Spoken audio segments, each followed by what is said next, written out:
सुल्तानपुर डकैती कांड का एक और किरदार कानून के हाथों का शिकार हो गया। इस केस में 1 लाख का इनामी अनुज प्रताप सिंह नाम का एक बदमाश उन्नाव में उस वक्त मारा गया जब वो अपने एक साथी के साथ फरार होने की फिराक में था। तो ये तो बाबा जी का राज का करिश्मा है कि दिन दहाड़े ज्वेलर के घर में डकैती पड़ रही है। ये मामूली चीज नहीं है। कानून का राज खत्म हो गया है, जंगल का राज पैदा हो गया है और बाबा जोगीनाथ का इकबाल खत्म हो गया है। उनका इकबाल ही नहीं है तो यही हो रहा है। चोरी है, डकैती है, राहजनी है, बलात्कार, यही सब इसकी आंधी है। जंगल का राज की पहचान यही है। ये सरकार पूरी तरह फेल है। दरअसल सुल्तानपुर में ज्वेलर्स के यहाँ हुई डकैती मामले में 5 सितंबर को एक बदमाश मंगेश यादव की एसटीएफ से मुठभेड़ के बाद मौत हो गई थी। इस मुठभेड़ के बाद सूबे की सियासत में खूब संग्राम मचा। सपा मुखिया अखिलेश यादव ने मुद्दे को यादव बनाम ठाकुर का रंग देकर सरकार पर सवाल उठाए। एसटीएफ के किरदार को भी कटघरे में खड़ा किया था। अब अनुज की मौत के बाद परिजन अखिलेश यादव पर भी सवाल उठा रहे हैं। चलो, अखिलेश यादव जी का इच्छा तो पूरी हो गई। कम से कम ठाकुरों का इनकाउंटर करके उनकी इच्छा की पूर्ति तो हो गई। ठाकुर का भी इनकाउंटर हो गया। जिसके पास 35-40 केस है उनका इनकाउंटर नहीं हो रहा। जिसके पास 1-2 केस है उनका इनकाउंटर किया जा रहा है। सरकार की मर्जी है, जो मर्जी हो सरकार कराए।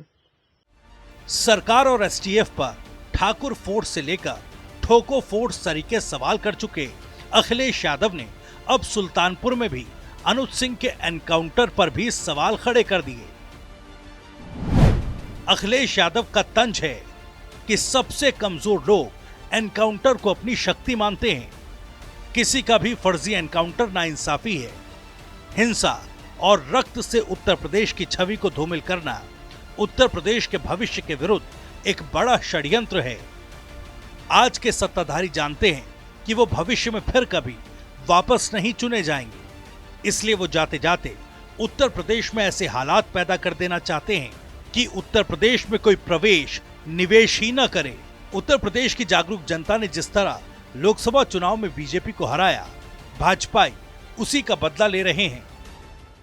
जो लोग जाति का नंगा खेल खेलते हैं, समाज को आपस में लड़ाने का कार्य करते हैं, ये वही लोग हैं जो माफिया और बड़े बड़े अपराधियों, दुर्दांत अपराधियों के सामने पहले गिड़गड़ाते थे, नाक रगड़ते थे, दंगाइयों के सामने नाक रगड़ने का काम करते थे।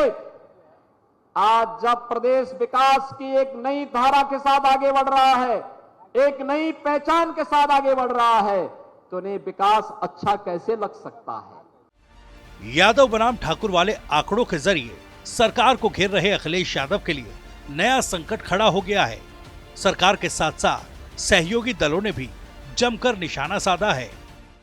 जो विपक्ष का सवाल है उसका जवाब ही आज के दिन उनको बोलना चाहिए, बताना चाहिए, धन्यवाद देना चाहिए कम से कम सरकार को कि हमारी सरकार जनता के द्वारा, जनता से जो वादा किया है कि तुम्हें सुरक्षा देंगे, न्याय देंगे, तुम्हारा सम्मान देंगे, तुम्हें जो है समृद्धि देंगे और तुम्हें माफिया मुक्त करेंगे, अपराध मुक्त करेंगे, भय मुक्त करेंगे।